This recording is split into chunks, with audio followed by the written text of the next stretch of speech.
ಅಯೋಧ್ಯೆಯ ರಾಮ ಮಂದಿರದ ಹುಂಡಿಯ ಕನ್ನ ಪ್ರಕರಣಕ್ಕೆ ಸಂಬಂಧಪಟ್ಟಂತೆ ಈಗ ಈ ವಾರದ ಸೋಮವಾರ ಟ್ರಸ್ಟ್ನ ಸಭೆ ಆಯಿತು. ಇದಾದ ಬಳಿಕ ಎಲ್ಲ ನಿರ್ಣಯಗಳನ್ನು ಕೈಗೊಳ್ಳಲಾಗಿತ್ತು, ಅದು ಜಾರಿಗೆ ಬರ್ತಾ ಇದೆ. ಈಗ ಮೊದಲನೇದಾಗಿ ರಾಮ ಮಂದಿರದ ಹುಂಡಿ ಎಣಿಕೆಗೆ ಕಟ್ಟುನಿಟ್ಟಿನ ರೂಲ್ಸ್ ಅನ್ನ ಜಾರಿ ಮಾಡಲಾಗಿದೆ.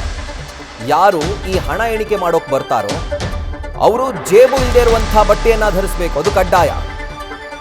ಇನ್ನು ಅವರು ಎಣಿಕೆಗೆ ಬರುವಾಗ ಹೋಗುವಾಗ ಪೊಲೀಸರು ಅವ್ರನ್ನ ತಪಾಸಣೆಗೊಳಪಡಿಸ್ತಾರೆ. ಅದರ ಜೊತೆಗೆ ಪೊಲೀಸರಿಂದ ನಡತೆ ಪ್ರಮಾಣ ಪತ್ರ ಪಡೆಯುವುದು ಕಂಪಲ್ಸರಿ.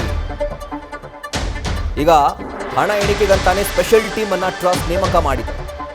ಸೊ ಯಾವಾಗ ಈ ಒಂದು ರೂಲ್ಸ್ ಅನ್ನ ಜಾರಿಗೆ ತಂತೋ ರಾಮ ಜನ್ಮಭೂಮಿ ತೀರ್ಥಕ್ಷೇತ್ರ ಟ್ರಸ್ಟ್ ಇಷ್ಟೆಲ್ಲ ರೂಲ್ಸ್ ಯಾರಪ್ಪ ಫಾಲೋ ಮಾಡ್ತಾರೆ ಅಂತ ಹೇಳಿ ಎಣಿಕೆ ಸಿಬ್ಬಂದಿ, ಹಣ ಎಣಿಕೆ ಸಿಬ್ಬಂದಿ 23 ಜನ ಕೆಲಸಕ್ಕೆ ಗುಡ್ ಬೈ ಹೇಳಿದ್ದಾರೆ.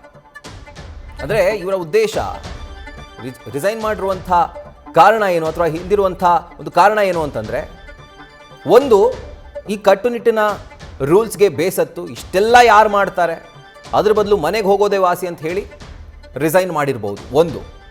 ಎರಡನೇದು, ಇಷ್ಟೆಲ್ಲ ರೂಲ್ಸ್ಗಳು ಬಂದರೆ ಬಹುಶಃ ಅಕಸ್ಮಾತ್ ಈ ಸಿಬ್ಬಂದಿಗಳು ಕೂಡ ಈ ಹುಂಡಿ ಹಣದ ಒಂದು ಗೋಲ್ಮಾಲ್ ಮಾಡೋರು ಇದ್ದರೆ ಇಷ್ಟು ರೂಲ್ಸ್ ಹಾಕಿದ್ರೆ ಹಣ ಎಲ್ಲಿ ಬರುತ್ತೆ, ಹೆಂಗೆ ಕದಿಯೋಕ್ಕೆ ಸಾಧ್ಯ, ಹಂಗಿರ್ಬೋದೇನೋ.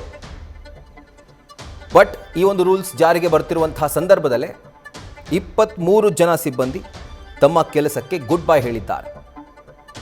ಅಂದರೆ ಎಣಿಕೆ ಮಾಡುವಂತಹ ಸಂದರ್ಭದಲ್ಲಿ ಜೇಬಿಲ್ದಿರುವಂಥ, ಪಾಕೆಟ್ ಇಲ್ದಿರುವಂಥ ಬಟ್ಟೆಯನ್ನು ಧರಿಸಬೇಕು. ಬರುವಾಗ ಹೋಗುವಾಗ ಅವ್ರನ್ನ ತೀವ್ರ ತಪಾಸಣೆಗೆ ಒಳಪಡಿಸಲಾಗುತ್ತೆ. ಪೊಲೀಸರೇ ಖುದ್ದಾಗಿ ಅವ್ರನ್ನ ಚೆಕ್ ಮಾಡ್ತಾರೆ. ಇನ್ನು ಮೂರನೇದು, ಕ್ಯಾರೆಕ್ಟರ್ ಸರ್ಟಿಫಿಕೇಟ್ ತೆಗೆದುಕೊಂಡು ಬರಬೇಕು ಪೊಲೀಸರಿಂದ, ಲೋಕಲ್ ಸ್ಟೇಷನ್ನಿಂದ. ಸೊ ಇಷ್ಟೆಲ್ಲ ರೂಲ್ಸನ್ನು ಟೈಟ್ ಮಾಡಿದಂತಹ ಸಂದರ್ಭದಲ್ಲಿ ಹುಂಡಿ ಹಣ ಎಣಿಕೆಯ ಸಿಬ್ಬಂದಿ ಏನಿದ್ದಾರೆ 23 ಜನ ರಿಸೈನ್ ಮಾಡಿದ್ದಾರೆ. ಅಂದರೆ ಈ ರೀತಿಯಾದಂಥ ರೂಲ್ಸ್ ಮುಂಚೆಯಿಂದಾನೇ ಇತ್ತು, ಆದರೆ ಕಟ್ಟುನಿಟ್ಟಾಗಿ ಅದು ಜಾರಿಗೆ ಬಂದಿರಲಿಲ್ಲ.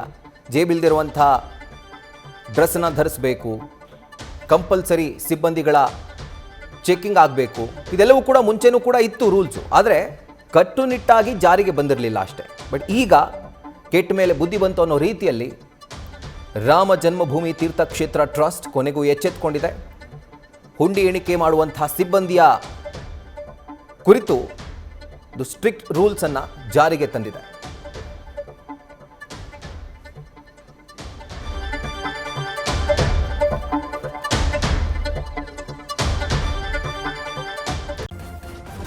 ನ್ಯೂಸ್ ಫಸ್ಟ್, ನಿರ್ಭೀತಿಯಿಂದ ನಿಮ್ಮ ಪರವಾಗಿ.